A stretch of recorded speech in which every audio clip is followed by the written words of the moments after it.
সামনে বিধানসভা নির্বাচন, কিন্তু তার আগেই সরগরম বাঁকুড়ার জঙ্গলমহল। উন্নয়ন বনাম দুর্নীতি, এই দুই ইস্যুকে কেন্দ্র করে সিমলাপালে শুরু হয়েছে এক পাঁচালী যুদ্ধ। শাসক দল যখন গানের সুরে নিজেদের কাজের খতিয়ান দিচ্ছে, পাল্টা সুর চড়িয়েছে গেরুয়া শিবিরও। দলের শীর্ষ নেতৃত্বের নির্দেশে তালডাংরা বিধানসভার সিমলাপালে শুরু হয়েছে তৃণমূলের উন্নয়ন পাঁচালী।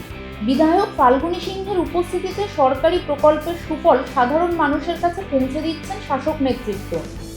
শাসক দলকে 1 ইঞ্চি জমি ছাড়তে নারাজ বিজেপি। উন্নয়নের পাল্টা হিসাবে তারা নিয়ে এসেছে দুর্নীতির পাঁচালী।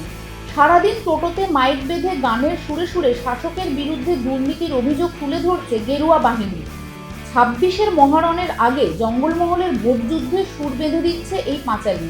তবে শেষ পর্যন্ত মানুষের মনে কোন পক্ষের সুর গেঁথে যায় তার উত্তর মিলবে ইভিএমে। এখন শুধু কয়েক মাসের অপেক্ষা। Hidden stories news, Kolkata.